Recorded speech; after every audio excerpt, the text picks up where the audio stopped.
Larger thermodynamics chapter को important question छ board exam को लागि है। क्वेशन चाहिँ derivation of first law of thermodynamics. अब फर्स्ट ल अफ थर्मोडायनामिक्स को न्यूमेरिकल पार्टमा पनि काम लाग्छ अथवा थ्योरेटिकल पार्टमा डेरिभेसनमा पनि सोध्छ है क्वेशन। अब फर्स्ट ल अफ थर्मोडायनामिक्स भनेको चाहिँ के हो त? First law of thermodynamics is the application of conservation of energy है। अब हाम्रो फर्स्ट ल अफ थर्मोडायनामिक्सलाई पनि कन्जर्भेसन अफ इनर्जीको एप्लिकेसनमा रूपमा युज गर्न सकिन्छ। त्यसैले यसलाई के भनेको त? Application of conservation of energy पनि है।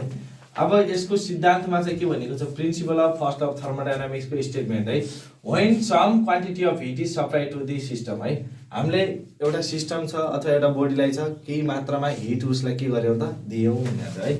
Some part of it used in increasing the internal energy of the gas है।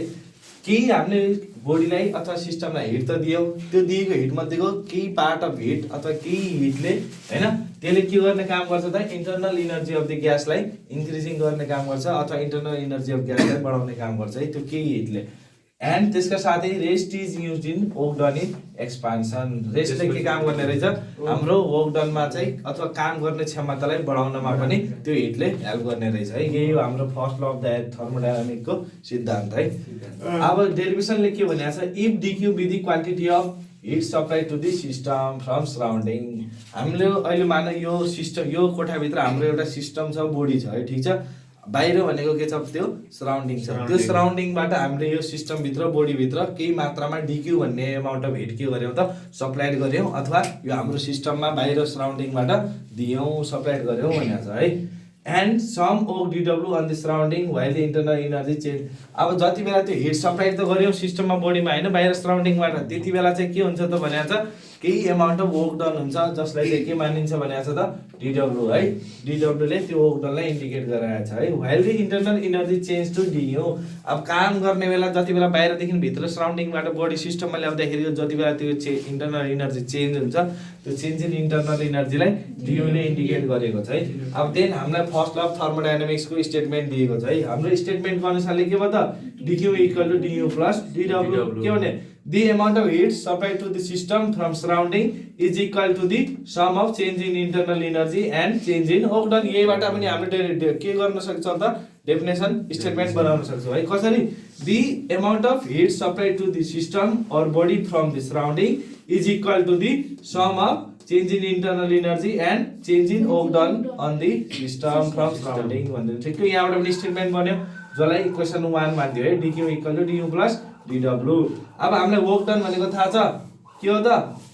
वर्क डन भनेको F इन्टु D, ठीक छ। फोर्सको एसआई युनिट पनि त्यही हुने हो, P भनेको पनि त्यही हुने है। Work done equal to P into dV, ठीक छ। यसलाई इक्वेसन सेकेन्ड मान्दियो। अब dq equal to du plus dw। dw भनेको चाहिँ के छ? pdv, जसलाई इक्वेसन थर्ड मान्दियो है। अब हाम्रो सिस्टम त्यो बोडी सिस्टम कसरी चलिरहेछ त? एउटा साइक्लिङ प्रोसेसले चलिरहेछ है। साइक्लिङ प्रोसेसले स्टेप बाइ स्टेप एकबाट अर्को ठाउँ अर्को ठाउँबाट अर्को ठाउँ त्यसरी जति बेला साइक्लिङ प्रोसेसमा हुन्छ त्यति बेला चेन्ज इन इन्टरनल एनर्जी के हुन्छ त? जिरो हुन्छ। किन हुन्छ भनेको छ त? Because the system is brought back into the internal initial position. किनकि हामी यहाँदेखि हिँडेर वहाँ पुग्छौँ फाइनल पोजिसनमा, आज त्यहाँबाट साइक्लिङ प्रोसेस भनेको त आज त्यहाँबाट त्यहीँ आउनु हो नि त, रिटर्न आउनु हो नि त। फाइनल पोजिसनमा जान्छ, फाइनल पोजिसनबाट फेरि अझ इनिशियल पोजिसनमा आउँछ। त्यही कारणले चाहिँ के हुन्छ? Change in internal energy zero हुन्छ। इन्टरनल एनर्जी भनेको के हो? डियू। डियू बराबर जेरो हो, ठीक छ। dq equal to du plus pdv। dq equal to du plus pdv भनेको के हो? dw। इक्वेसन फर्स्टलाई सोल्भ गरौँ है, ठीक छ। अब du change in internal energy zero हुन्छ भनिसक्यो है। dq u बराबर जिरो। अनि जति बेला इन्टरनल एनर्जी जिरो हुन्छ साइक्लिङ प्रोसेसमा है, साइक्लिङ प्रोसेसमा इन्टरनल एनर्जी जिरो हुन्छ, त्यति बेला चाहिँ हाम्रो फर्स्ट अफ थर्मोडायनामिक स्टेटमेन्ट के भयो त? Amount of heat supply to the system is equal to change in work done मात्र हुन्छ है, ठीक छ।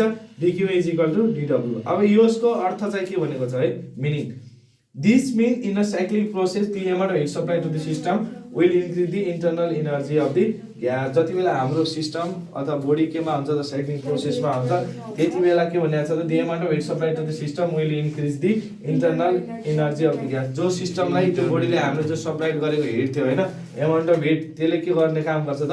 इन्टरनल एनर्जी अफ ग्यासलाई इन्क्रिज गर्ने काम गर्छ अथवा इन्टरनल एनर्जीलाई बढाउने काम गर्छ है। Latest example plants convert the light energy into chemical energy. कुनै पनि बोट बिरुवाहरूले त्यसलाई लाइट एनर्जीबाट केमिकल एनर्जीमा कन्भर्ट अथवा चेन्ज गर्ने काम गर्छ है। हो यही सिद्धान्त चाहिँ फर्स्ट ल अफ थर्मोडायनामिक्स है। यो न्युमेरिकलमा पनि काम लाग्छ, थ्योरेटिकल पार्टमा पनि डेरिभेसनको अर्थले सोध्छ है।